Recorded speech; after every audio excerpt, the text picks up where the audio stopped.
हमारा अगला topic transportation है, जिसमें हम ये देखेंगे कि ट्रांसपोर्टेशन के अंतर्गत हमारे शरीर में जो न्यूट्रिएंट्स हैं या वेस्ट प्रोडक्ट है वो किस प्रकार से ट्रांसपोर्ट होते हैं। तो ट्रांसपोर्टेशन के लिए जो सिस्टम है हमारे शरीर में वो सर्कुलेटरी सिस्टम है, और सर्कुलेटरी सिस्टम जिन अंगों से बना है वो heart, blood, lymph, blood vessels, artery, veins, capillaries, ये सब है। ब्लड वेसल्स 3 प्रकार के होते हैं, आर्टरीज, वेन्स एंड कैपिलरीज। तो इसमें सबसे पहले हम हार्ट के विषय में देखेंगे। हार्ट जो है वो एक मॉडिफाइड आर्टरी है। हार्ट जो है वो बंद मुट्ठी की तरह होता है। बंद मुट्ठी को इंग्लिश में क्लेंच्ड फिस्ट कहते हैं। और हार्ट जो है वो चूंकि एक डेलिकेट ऑर्गन है तो यह रिब केज के अंदर सुरक्षित रहता है। रिब केज अस्थि पंजर को कहते हैं। अस्थि पंजर थोरासिक कैविटी बनाता है, जिसे चेस्ट कैविटी भी कहते हैं। यह कैविटी पसलियों से घिरा होता है, रिब्स से, इसलिए इसे रिब केज कहते हैं। और उस जगह को थोरासिक कैविटी कहते हैं जहाँ पे हार्ट और लंग्स जैसे डेलिकेट ऑर्गन सुरक्षित होते हैं। और हार्ट जो है वो चेस्ट कैविटी में सेंट्रली लोकेटेड रहता है, but heart is slightly tilted towards left side, मतलब इसका झुकाव जो है थोड़ा बाईं ओर रहता है, लेफ्ट की ओर रहता है। तो अब हम देखेंगे कि हार्ट में क्या क्या संरचनाएं होती हैं। हार्ट जो है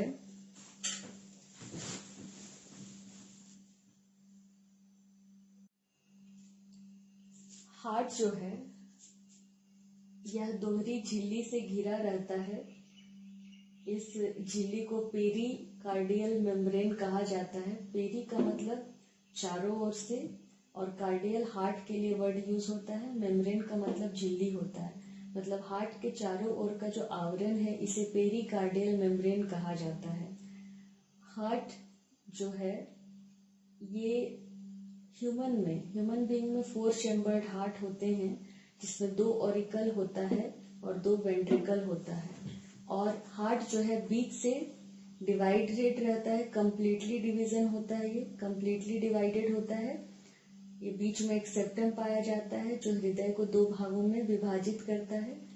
राइट साइड कह सकते हैं, लेफ्ट साइड भी कह सकते हैं। और फर्दर ये राइट साइड राइट ऑरिकल और राइट वेंट्रिकल में डिवाइडेड रहता है, और लेफ्ट साइड लेफ्ट ऑरिकल और लेफ्ट वेंट्रिकल में डिवाइडेड होता है। ऑरिकल को एट्रियम भी कहा जाता है। हार्ट में राइट ऑरिकल राइट वेंट्रिकल और लेफ्ट ऑरिकल लेफ्ट वेंट्रिकल, मतलब कहने का मतलब ये है कि ऑरिकल और वेंट्रिकल के बीच में एक अपर्चर होता है। अपर्चर को हिंदी में छिद्र कहते हैं। ये छिद्र जो है ये वाल्व से प्रोटेक्टेड रहते हैं, ढके रहते हैं।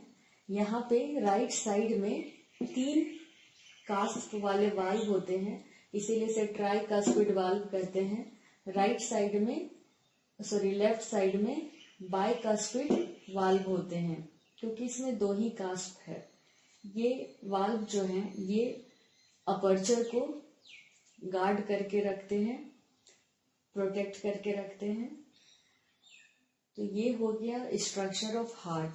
अब हमें देखना है कि हार्ट की क्रियाविधि क्या है, वर्किंग ऑफ हार्ट क्या है। तो हार्ट में हमारे शरीर का जो डीऑक्सीजनेटेड ब्लड है वो वेना केवा के जरिए राइट ऑरिकल में आता है, और जो शुद्ध रक्त है ऑक्सीजनेटेड ब्लड वो पल्मोनरी वेन के माध्यम से लेफ्ट ऑरिकल में आता है। जब राइट ऑरिकल और लेफ्ट ऑरिकल के दोनों ऑरिकल्स ब्लड से भर जाते हैं, तब इन ऑरिकल्स में कॉन्ट्रैक्शन होता है, मतलब ये ऑरिकल या अलिंद सिकुड़ते हैं, जिससे ये अपर्चर खुल जाता है, वाल्व ओपन हो जाते हैं, और जो अशुद्ध रक्त है डीऑक्सीजनेटेड ब्लड है वो राइट ऑरिकल से राइट वेंट्रिकल में, और जो ऑक्सीजनेटेड ब्लड है वो लेफ्ट ऑरिकल से लेफ्ट वेंट्रिकल में आता है।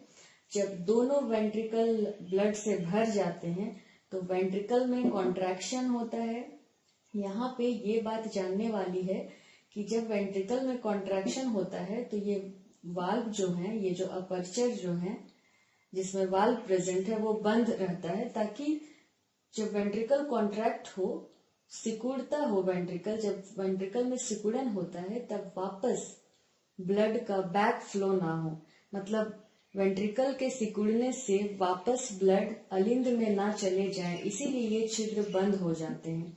तो जब दोनों वेंट्रिकल ब्लड से भर जाते हैं, इनमें कॉन्ट्रैक्शन होता है और राइट वेंट्रिकल से डीऑक्सीजनेटेड ब्लड पल्मोनरी आर्टरी के जरिए फेफड़े में जाते हैं, लंग्स में जाते हैं शुद्धिकरण के लिए, प्यूरिफिकेशन के लिए, और लेफ्ट वेंट्रिकल से जो ऑक्सीजनेटेड ब्लड है वो आयोटा के माध्यम से हमारे शरीर के सभी कोशिकाओं में जाता है।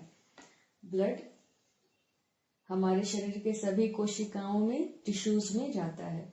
तो ये वर्किंग ऑफ हार्ट है। यहाँ पे फेफड़े में जो प्यूरिफिकेशन का प्रोसेस है, ये मैंने इसके पहले वाले टॉपिक एक्सचेंज ऑफ गैसेस में बताया था कि किस प्रकार डिफ्यूजन होता है, किस प्रकार जो ब्लड है उसमें ऑक्सीजन और कार्बन डाइऑक्साइड गैसों का एक्सचेंज होता है।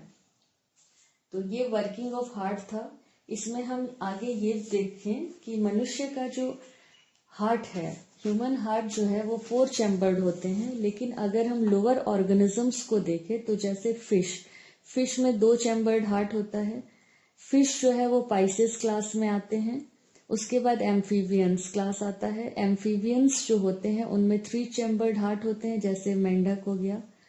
रेप्टाइल्स, एम्फीबियंस के बाद रेप्टाइल्स क्लास आता है, जिसमें सरीसृप आते हैं, जिसमें हार्ट जो है वो इनकम्प्लीटली 4 चैम्बर्ड होता है। मतलब 2 ऑरिकल तो होते हैं, लेकिन जो वेंट्रिकल है वो पार्शियली डिवाइडेड होता है, इसीलिए उसे इनकम्प्लीटली 4 चैम्बर्ड हार्ट कहा जाता है।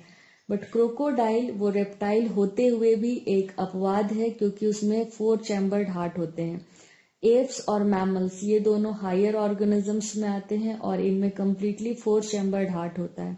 ये कम्प्लीटली 4 चैम्बर्ड हार्ट का भी एक ये फायदा है कि इसमें चूंकि कंप्लीट सेप्टम होता है राइट और लेफ्ट के बीच में, तो ब्लड जो है डीऑक्सीजनेटेड और ऑक्सीजनेटेड ब्लड में मिक्सिंग नहीं होता है, जिसकी वजह से जो जीव हैं उन्हें इफिशिएंटली ऑक्सीजन उपलब्ध होता है। ऑक्सीजन पर्याप्त मात्रा में उपलब्ध होने के कारण जो ऊर्जा का निर्माण होता है वो बहुत अधिक मात्रा में होता है। तो जितने भी एप्स और मैमल्स होते हैं वो इस एनर्जी का उपयोग अपने शरीर के तापमान को नियंत्रित रखने के लिए करते हैं, अपने शरीर के तापमान को मेंटेन रखने के लिए करते हैं।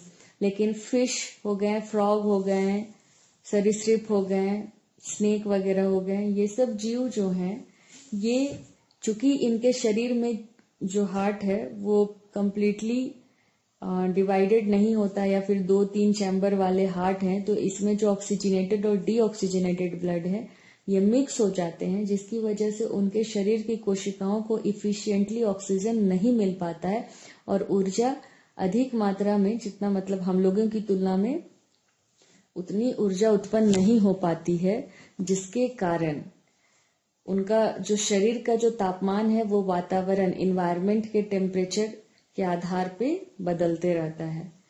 इन्वायरमेंट अगर ठंडा रहेगा, अगर हमारा वातावरण का तापमान ठंडा हो रहा है तो उनका शरीर भी ठंडा होता है। गर्म हो रहा होता है तापमान वातावरण का तो उनका शरीर भी गर्म होता रहता है, इसीलिए उन्हें कोल्ड ब्लडेड एनिमल्स भी कहते हैं। और हम जो हैं मनुष्य या मैमल्स और एप्स ये वार्म ब्लडेड एनिमल्स होते हैं। तो इस तरह से ये कंसेप्ट है हार्ट में जितने चैम्बर हैं उसके आधार पे। अब हम अगला जो टॉपिक है वो देखेंगे कि ब्लड में कितने प्रकार के सेल्स होते हैं, इसके विषय में अब हम जानेंगे।